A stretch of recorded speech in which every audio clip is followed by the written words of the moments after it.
Summer Slippers Step Workshop.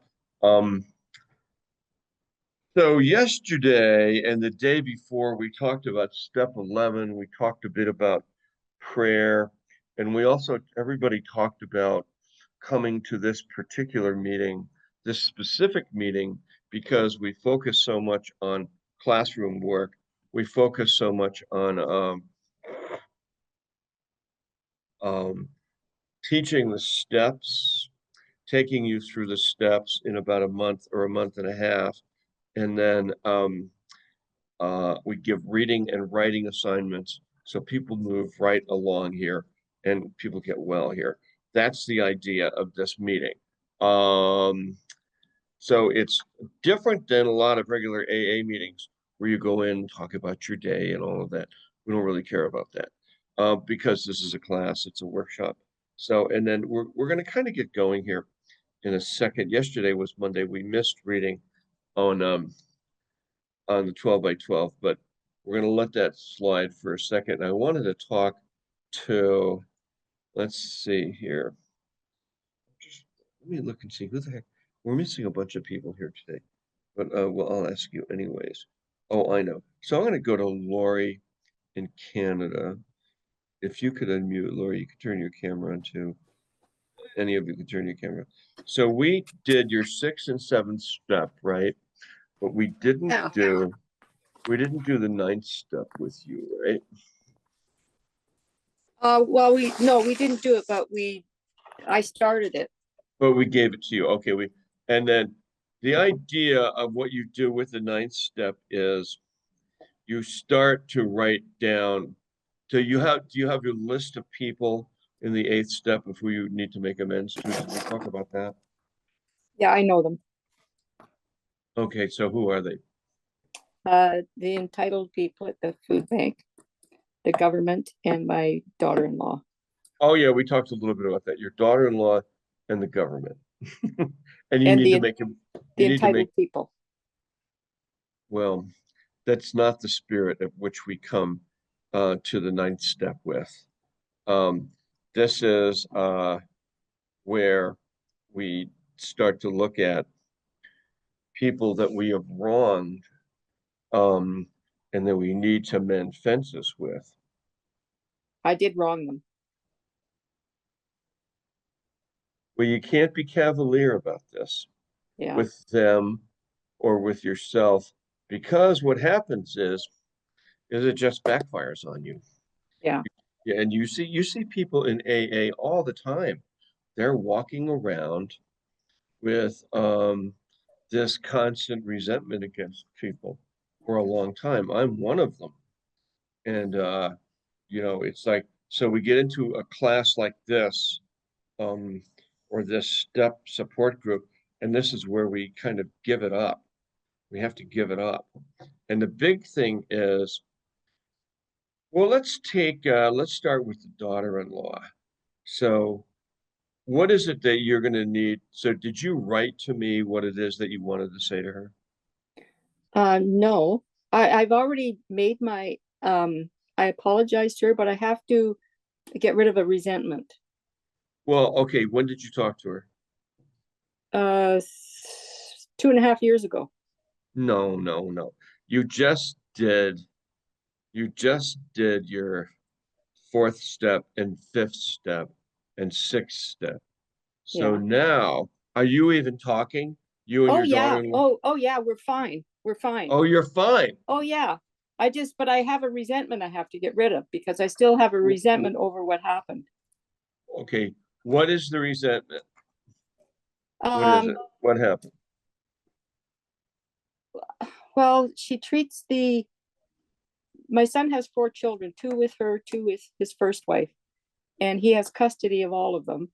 And they're still married, the second one, but the 2 girls are treated totally different than the boys, and the boys it's like they don't exist.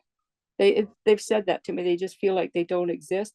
And how old are the boys? Now they're 8 and 11. 8 and 11. So they're kids. They're children. Yeah. And how old are the other children that she has? 4. They're 4. Therefore, are they twins or something? Yes, they're twins. Okay, and she's the mom and stepmom. Yes. So, okay, what does your son say about this? He he sides with her. Over this? Yeah. Like like, and I've seen it myself. The kids, Mhm. she's completely different when he's Mm. around. Oh God, I know. And we all raise your hand if you know how that one goes. Come on, girls, men. Yep, you've seen it, right? Have you seen it? Yeah. Yep. Yeah. Okay, there you go. Teresa, raise your hand. Yep. Yeah. My son married someone, and he he goes in the Marine Corps.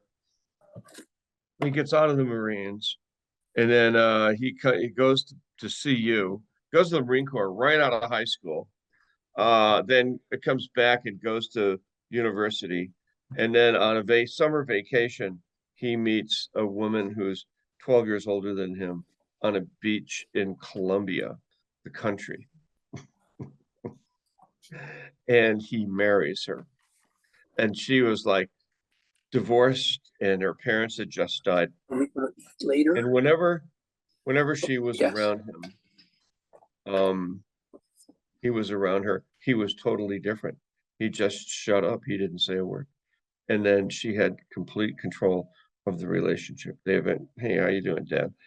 Complete control of the relationship. So that is a tough one. The only thing that you can do is, boy, you have to let yourself off the hook. So the ninth step, it's really for you. Yes. Injure you, them, or others. The others would be you. Um, where you have to let yourself off the hook. This is an impossible situation, and but it's good then you're talking to her. Oh You're, yeah, it's like we act like there's nothing wrong, but oh, I have a real big wall built. I'll never be hurt again. oh boy. Well, you can pray for her. Let's I see. have been. Let's ask Jeff. I've been Uh, praying that she finds it in her heart to love those two little boys. well, that's good. Jeff, what got anything there on the ninth step Yeah, on this? Jeff alcoholic. Yeah, if you work, what you find in the steps continue to help you with this, because everybody in this situation can probably grow, at least you. Um, um, but yeah, you just have to. I don't know if you step in, he's going to maybe be mad at you. Just Oh work yeah. the steps to work, huh? Work, yeah. And oh yeah, I hear you. But you just work the steps so that whatever moves you're making there, chances are they're going to be the right ones. Or if you're And not making moves, chances are they're the right ones not to make. the other If thing is, you'll is a go through page the program, I think things will go right. What do you think, in Jen? page 86, we ask for forgiveness, Yeah. God forgive me over my harsh feelings here. Help me with that and help her. Yeah, that's an 11th step thing too. Okay, then what's the other ninth step The among other these? the other resentments are something I have to get rid of myself. It's not I don't really have to make amendments with them because they're groups and I don't know who they are now, but I do have to get rid of the resentment towards these Oh, okay. people.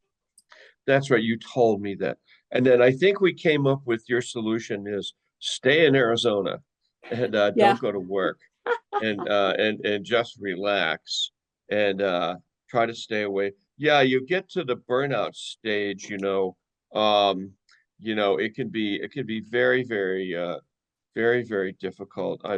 I've been on both ends of that myself where I thought, what is going on, with everybody here, and then uh, and then on the other hand, I had a stroke 7 years ago, so I had to access, Medicaid and all of that, Meals on Wheels and all that kind of stuff, and got help from. Fortunately, I live in Boulder, and the city has more help than any city in the world.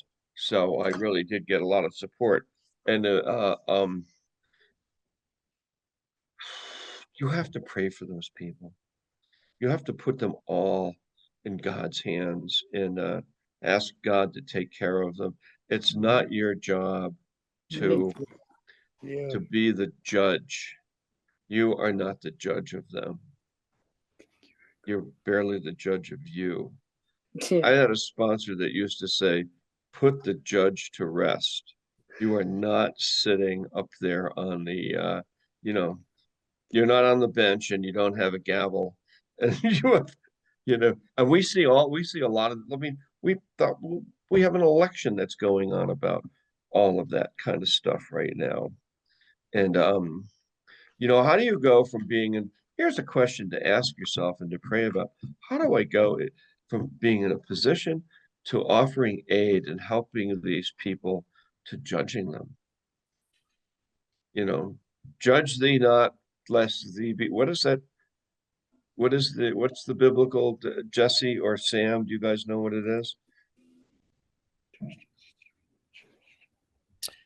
Is it the one about don't judge the speck in your brother's eye without acknowledging the log in your own? Is that what you're talking about?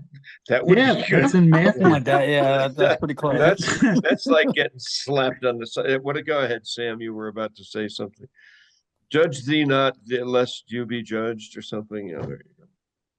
You people in here have been to church, or okay, there you go. So, rise and be healed. Carry your mat. Go forth. Spread the good word of AA. What? All right. So, are you going to be okay, Lori? Yeah, I'm working on it, and I know. I just have to be more patient. Yeah, and you have a big. I mean, I get it. I like what Jeff said. We keep doing these steps, pages 86 through 88 also. And you have a big load. You have a big responsibility, but then we have to look at all the things that we have. This might be a time. I rarely recommend gratitude lists, but in your case, I would do like a little gratitude list, thank you, God, for my Tesla. Thank you for my house. Thank you for the pool. Thank you for my cactus garden. Whatever else you have. I don't have a pool.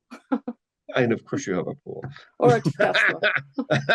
Or a cactus garden. No. Okay.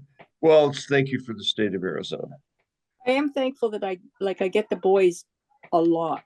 I had them do all you? summer. Oh yeah, I Oh. have the boys all the time because anytime that they're out of school, they come to me. Every weekend they come to me just to get rid of them, I think. And they feel that way too. And so I had them for 4 months at one time when my son was working out of town because he has custody. And so, I mean, I'm very, very close to them. I'm so glad that I do have them all the time. All right, 16 years, she's working it. Sam, now you were working on the 9th step too, right? Or you're getting ready to do 8 and 9? I am getting ready to do 8 and 9. I did 6 and Okay. 7. Good. We did 6 and 7, and now you're going to make your list of people that you owe amends to. But, excuse me. So the thing we might do here at this point is read the 9th step in the AA Big Book, which starts on page 76. If you can put that up, please, Preston. There now. And page 76. Sam, do you have a book there, or do you have a link to this? Right here. I don't know if you can see it. Yeah, I got my book. Okay, so let's start with, and I may ask you to read too there, Jesse, or whoever likes to read. Now we need, who else is on 8 and 9? Raise your hand if you're working on step 8 or 9 here. Well, Jesse, what step are you on?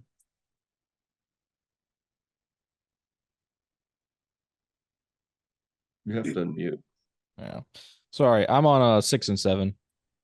Did we do 6 and 7 with you? No, like that's the next thing I need to do, 6 and 7. Oh no, well, that's our job, to get you to 6 and 7.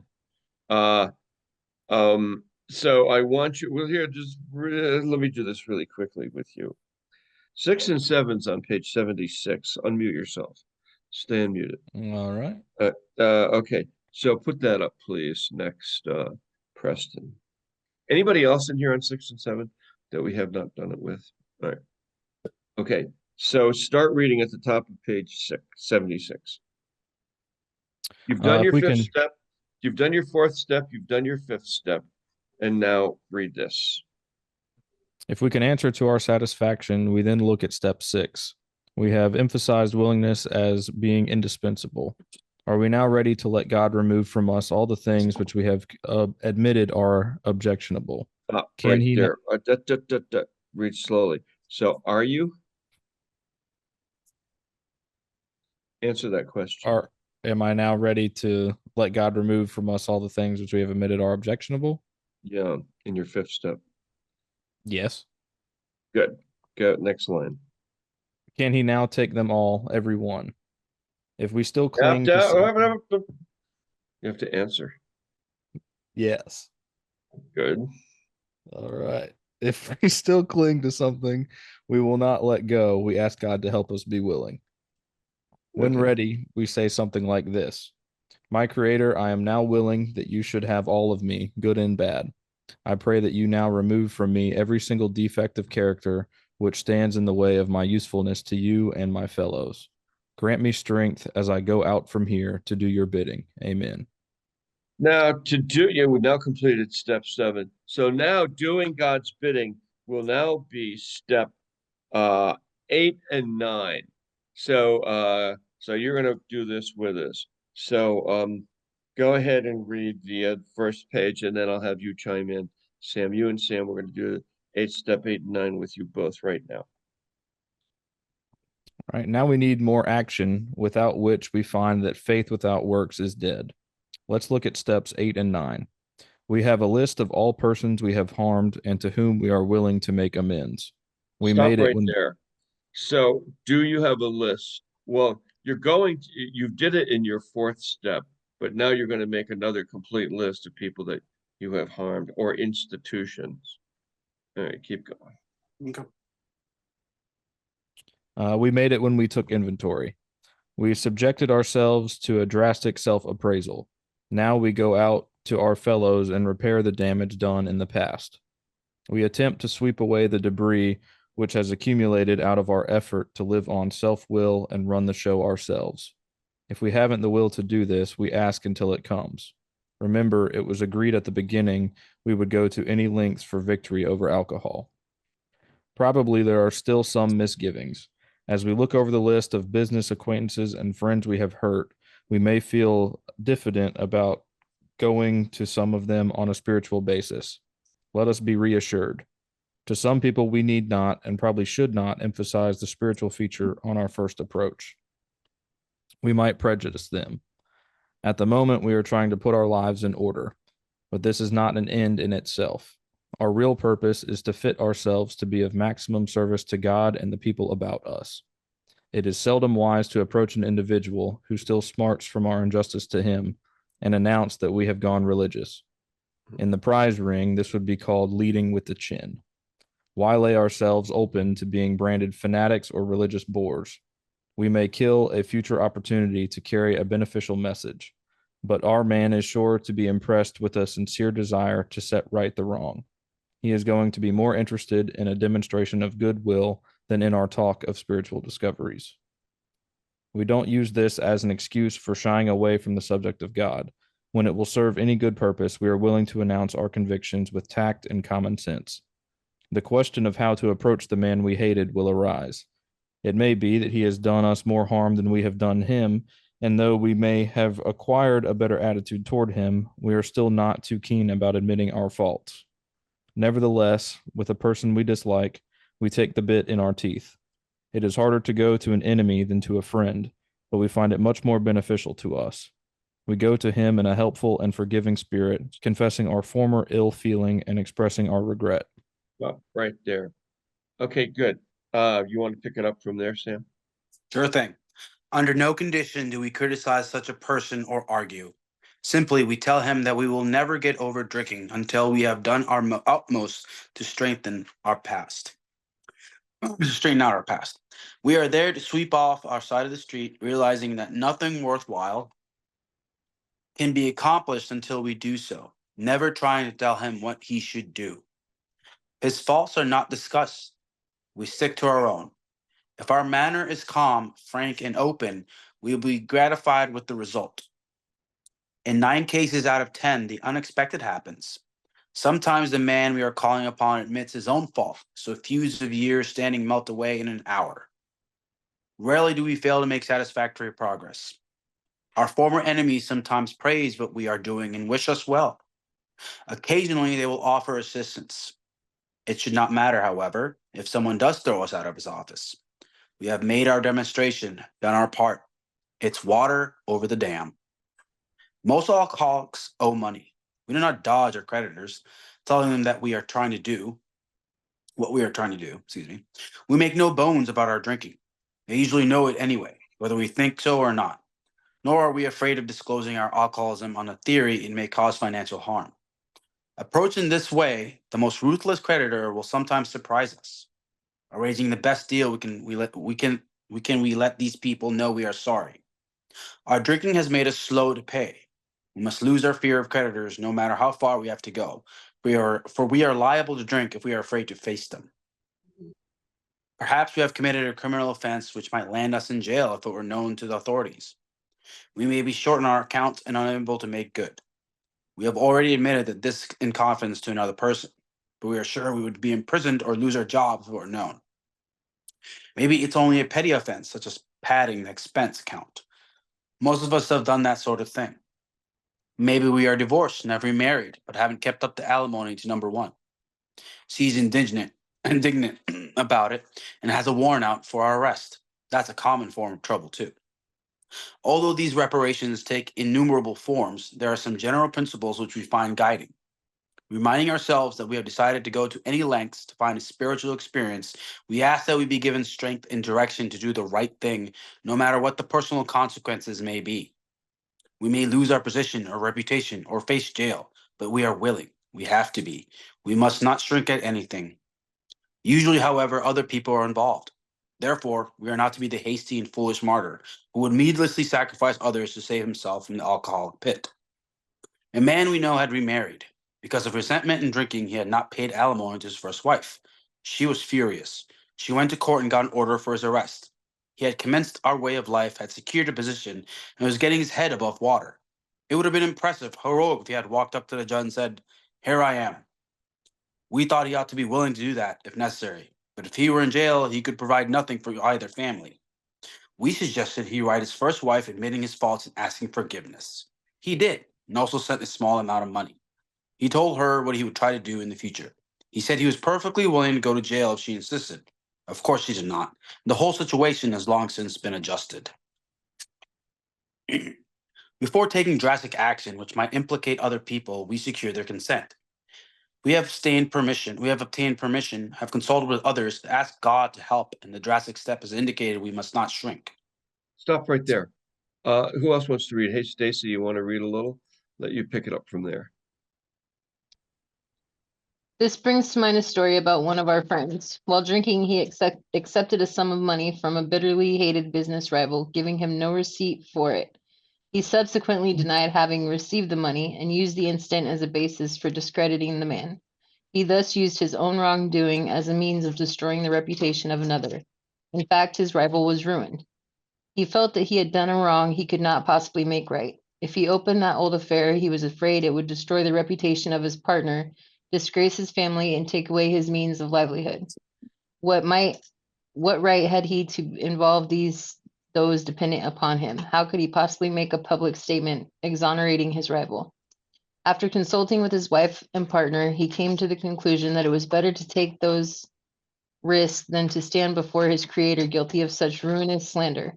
He saw that he had to place the outcome in God's hands, or he would soon start drinking again, and all would be lost anyhow. He attended church for the first time in many years.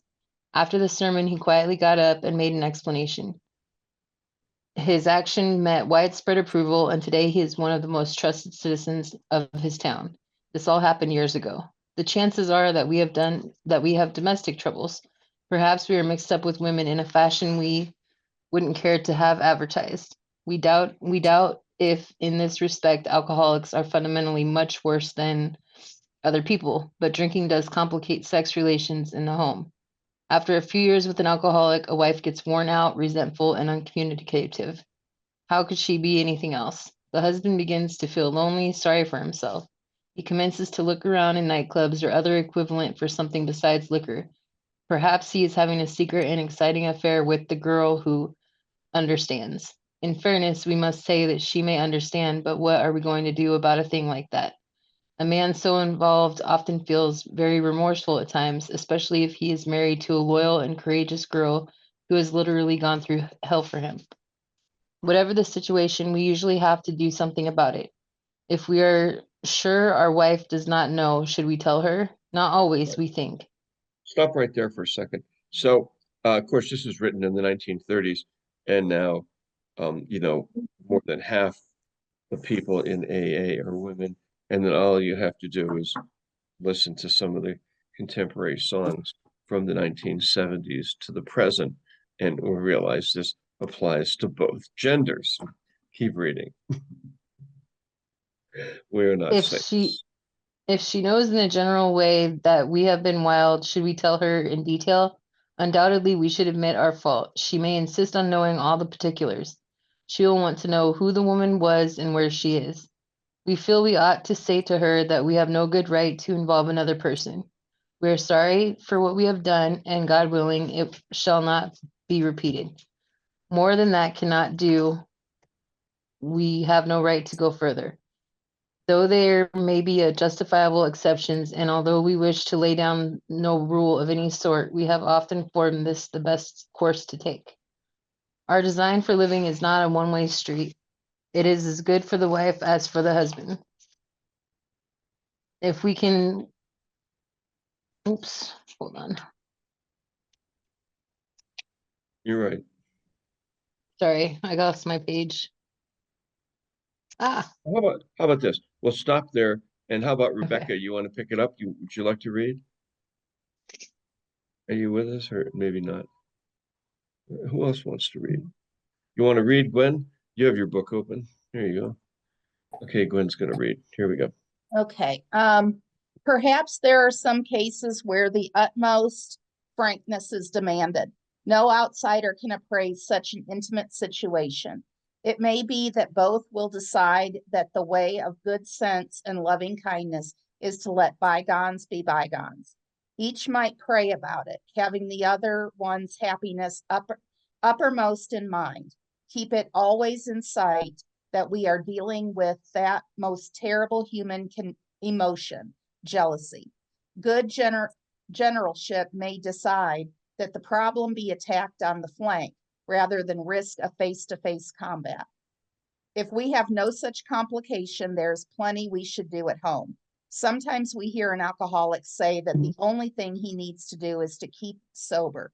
Certainly he must keep sober, for there will be no home if he doesn't. But he is yet a long way from making good to the wife or parents whom for years he has so shockingly treated. Passing all understanding is the patience mothers and wives have had with alcoholics. Had this not been so, many of us would have no homes today, would perhaps be dead. The alcoholic is like a tornado roaring his way through the lives of others. Hearts are broken, sweet relationships are dead, affections have been uprooted, selfish and inconsiderate habits have kept the home in turmoil. We feel a man is unthinking when he says that sobriety is enough.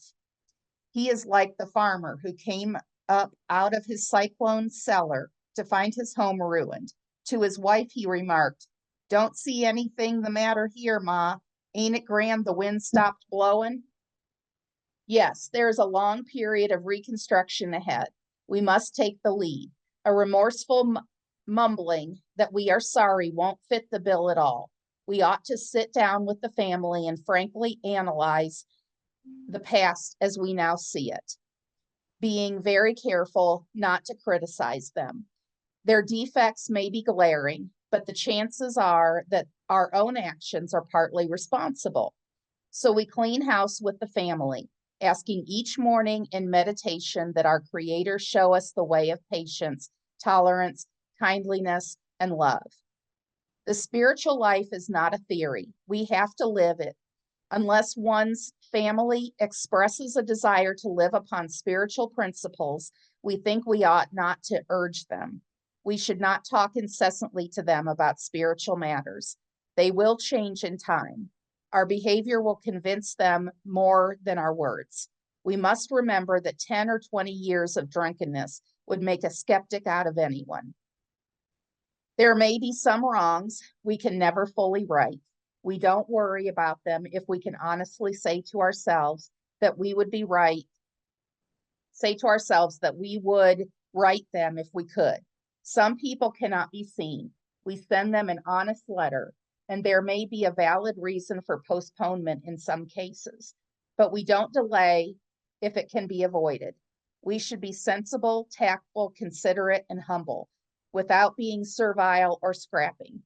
As God's people, we stand on our feet. We don't crawl before anyone. Here, I'll pick it up from there. Okay. So then if we're painstaking about this phase of our development, we will be amazed before we're halfway through with this 8th and 9th step. We're going to know a new freedom and a new happiness. We will not regret the past, nor wish to shut the door on it. We will comprehend the word serenity, and we will know peace. So, no matter how far down the scale we've gone, we will see how our experience can benefit others. That feeling of uselessness and self-pity will disappear. We will lose interest in selfish things and get interest in our fellows. Self-seeking will slip away. Our whole attitude and outlook upon life will change. Fear of people and economic insecurity will leave us. We will intuitively know how to handle situations which used to baffle us.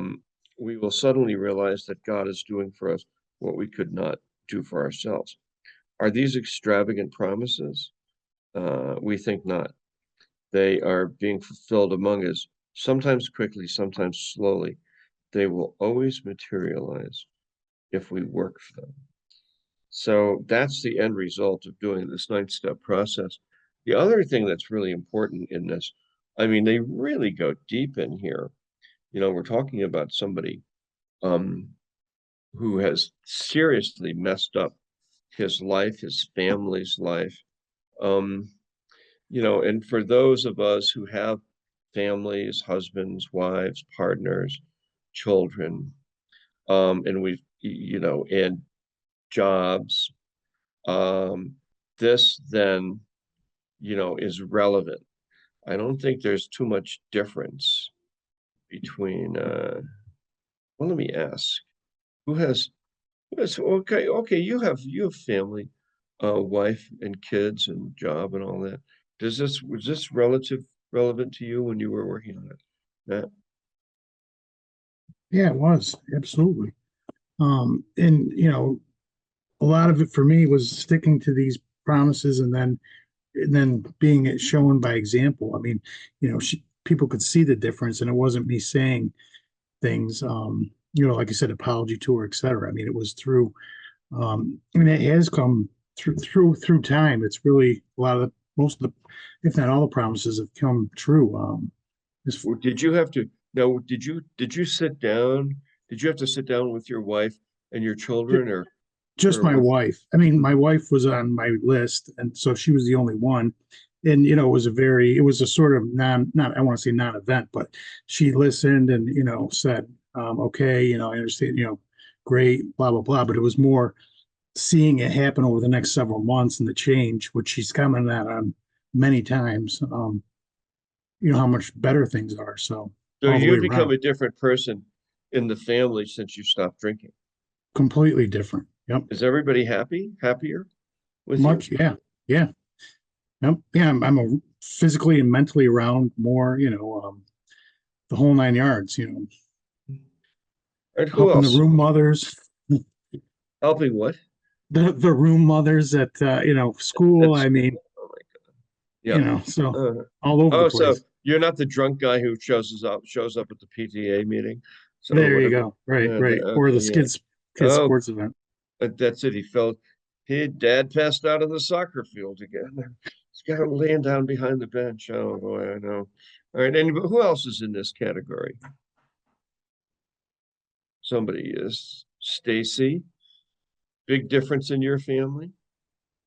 Yes, with my husband especially, like he's thrilled to death with me not drinking. And I did sit down with him and he told me I didn't have anything to apologize for. And I'm like, oh, yes, I do. Because I put him through absolute hell with my drinking many, many times. I don't have kids, but my niece and nephew, I've been spending more time with them, with my sister and her family, being able to be around and be present and not be drinking. Like it's a completely different situation. Oh yeah, yeah, there you go. That's perfect. Who else? Who else has this? There's things seem to have cleared up. So anyways, this is going to be your job now, to try to clear some of this stuff up. Sam, where'd he go? Are you still there or did he leave? I'm here. I was just gonna say, yeah, Oh, mhm. I've seen a change as well. My wife used to be very critical, angry a lot at my drinking, and especially when I hid my drinking. Sure. She's been very supportive. She seems to be almost giddy every time, like around this time when I'm at my meeting, because she knows it's working. Oh, that's good. I'm more energetic. I'm in a very positive mood, especially around my daughter. Not more patient, not short with her, not short with my wife. Oh, that's good. So they've seen the difference, and I've seen it in myself as well. So So far, so then good. you and Jesse will now, you're going to start to make a list of the people that you need to make amends to, and then you're going to write out what it is that you need to say to them. And we can talk more about that tomorrow, I think. But let's start to look at who are the people that you need to make amends to. I want to know who else is going through this amends process. Did you, Rebecca, you went through something, right? Or you're still going through the amends process right now? I'm not. I'm just waiting to see my mom in 2 weeks. I speak to her daily, but I'd rather do it in person. Mhm. Okay, so how did you like what we read here? Did any of this make sense to you? Were you the tornado? Absolutely. Absolutely. Oh, you have a partner too, right? So Yeah. do you owe amends there? Um, to my wife, yeah, yes. So you're gonna have to write something out that you need to say to her before you say it. And how did you like what we read here? This was pretty deep, wasn't it? Right. Yeah, fear of the promises make Mhm. complete sense to me. Oof. Fear of people and economic security will leave us. Uh, yeah, it's sometimes definitely a struggle. Well, are your family members seeing a change in you since you've quit drinking 76 Oh, days? yeah, absolutely. My mother said that she hated talking to me. Um, now we speak for an hour just about everything, especially politics. But yeah, Oh, it's this is a day for it. yeah, exactly. I think everyone in the group is being tied up by Trump. Where is everyone that we know? Leslie, Cassie. Anyway, Oh, um, what? I don't know. You realize I'm a member of QAnon and I'm a Proud Boy. Did you know that? no, Just kidding. you lying, you lying, you lying. Sam fell right off his chair. It was But we don't talk about that sort of stuff in AA because what happens is you have people with various political positions. And I will say that we have had people with very diverse political affiliations in this meeting doing what? Trying to not drink. It's like, good grief. Okay, um, excellent job there. Debbie, how about you and your ninth step? It's gone well. Um, my daughter was over a few weekends ago. And I'm in Oregon and she's up by Seattle. Mhm. And when they came to visit, I did my amends to her. And it was quite a breakthrough. It really kind of broke down an emotional dam in her. And it kind of broke my heart to hear it from her point of view. But she's so happy that I'm sober now. No, It's no, just- did you make amends to her? oh, yes.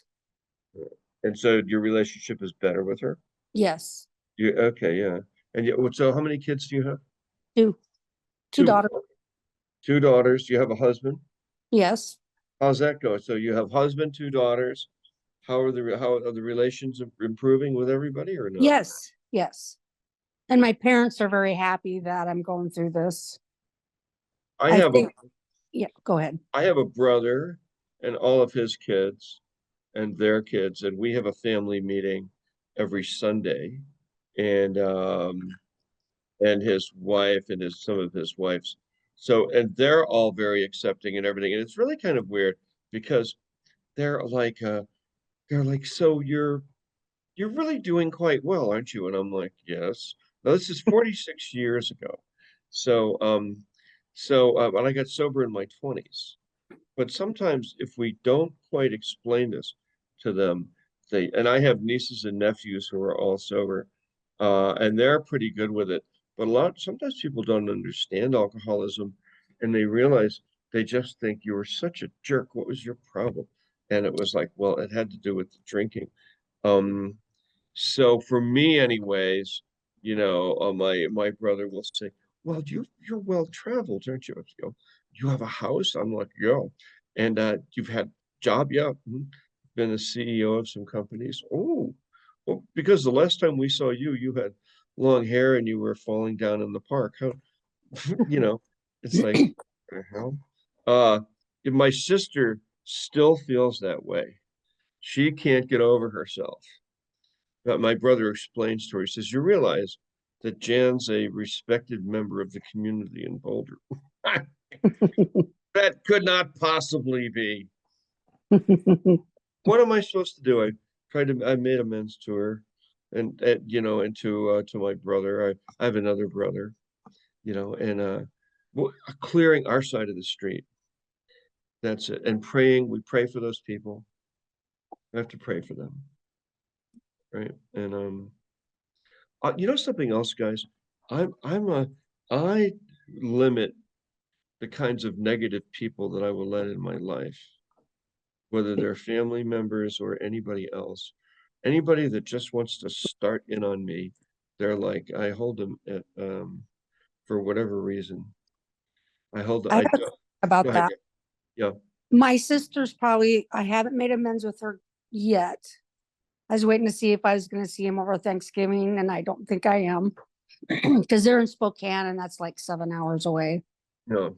So I'm probably going to write something, but she's the one where I am going to have to keep at arm's length, and I really don't want to interact with her because she's got issues of her own and she will throw me under the bus. Well, look, what sort of issues of her own does she have? Well, she's a pill popper. She Okay. was a nurse in the ER for many, many years. So she's an addict. She's an addict, yeah. Okay. And then So, her, the best we can do there is write a letter with love and kindness, send it over to me first and go through it.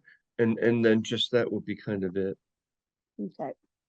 That's kind of, and we'll talk about this more. This ninth step is, this program isn't for cowards.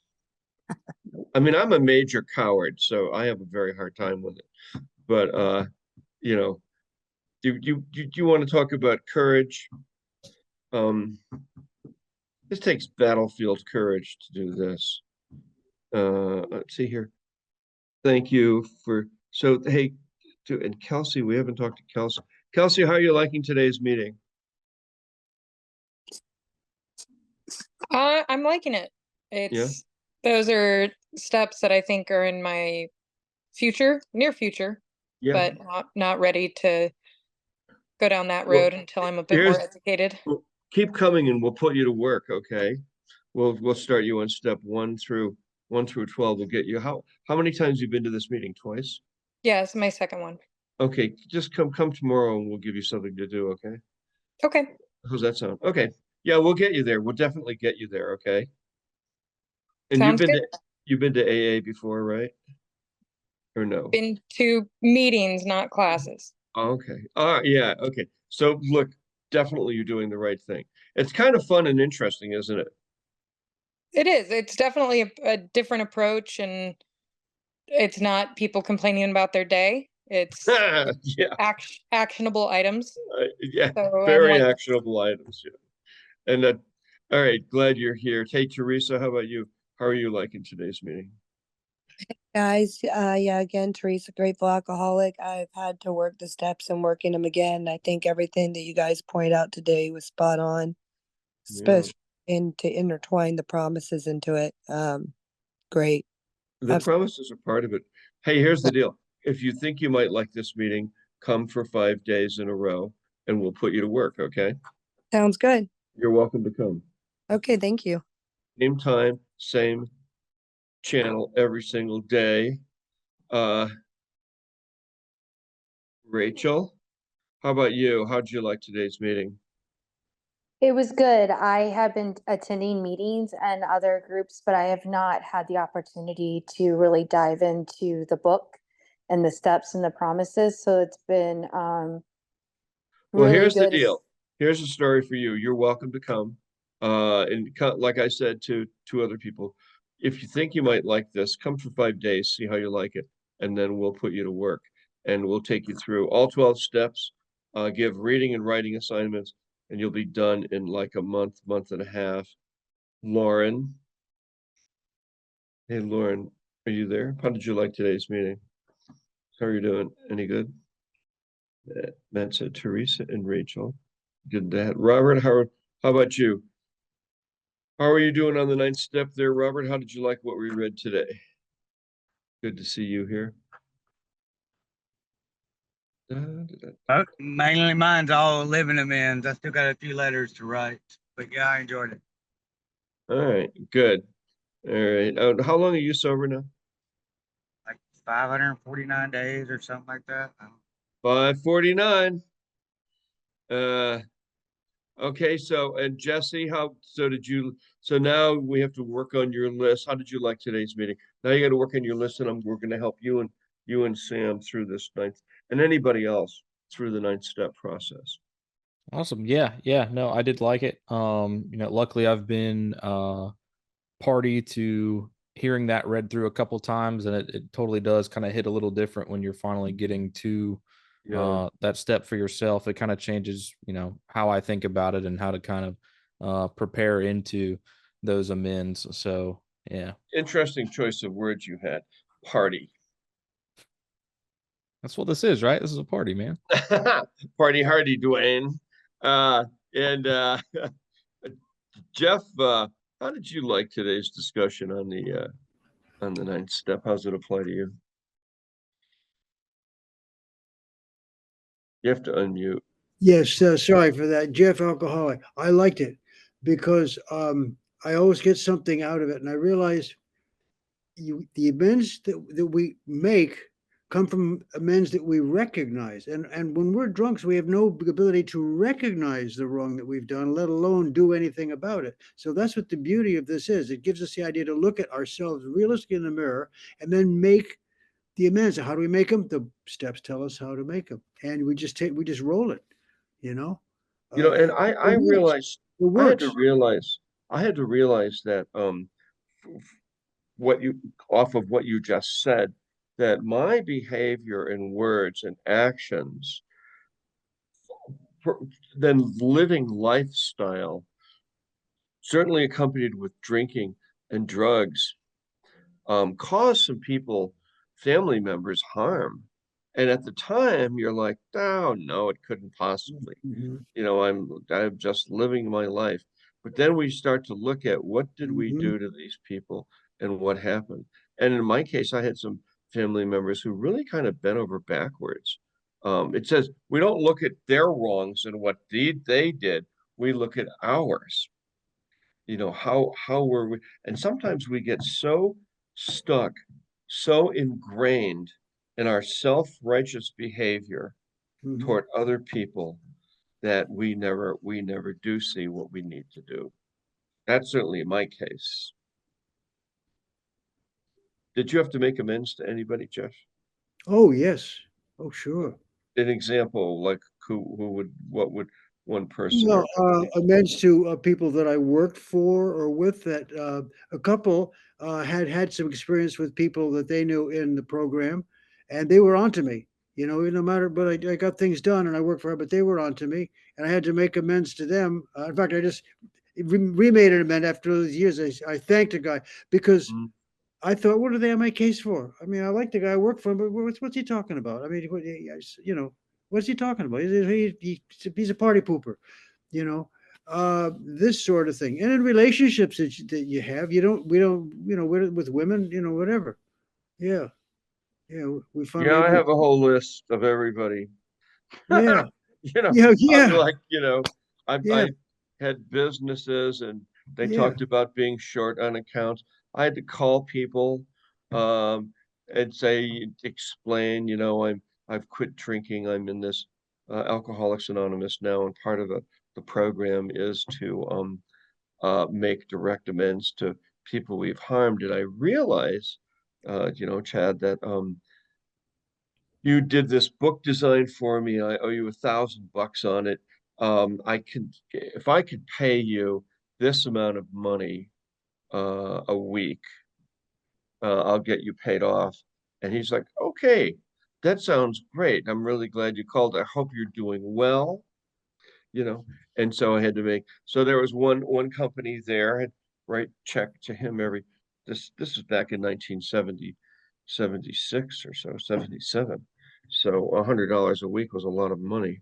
Um, and I mean, it still is, but um, and then I had other people, and I mean, in his company, there were people that really didn't like me because I didn't pay my bill, to the boss.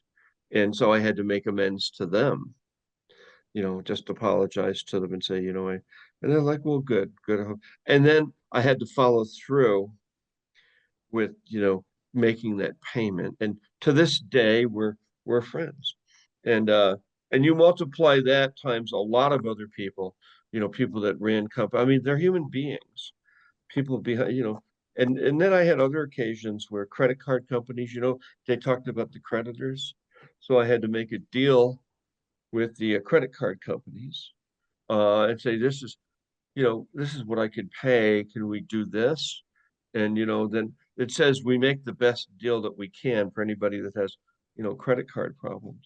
And I did, I met with, I followed through with I mean, it took a couple of years on some of these cases to get these things paid off. Now, there's some people that hate my guts to this day, and when we go through this ninth step, again, I have to reevaluate what is it that I could do. Is there anything that I could do now in the present to make amends, even for something 30 years ago? So that's the kind of program this is, right? Mhm. Well, Yes. well, Yes. And I can tell, well, for me, I can just add something here. I was such a total phony that I made sure everybody was paid. I didn't have the courage that you do, Jan. I say, "Oh, I'm not paying." No, I would pay, do anything to protect my alcoholism and to I protect see. the game that I was running. Yeah. It was ridiculous, but that's the way I did. And yet it was terrible, Oh, well, I do that now. No, of course I don't. I'm not drinking. All right. We read the promises. Here comes the serenity prayer. God, grant me the serenity to accept the things cannot change, courage to change the things I can, and the wisdom to know the difference. So this meeting is over. And did everybody leave? We were going, oh yeah, we were like blah, blah, blah. If anybody has any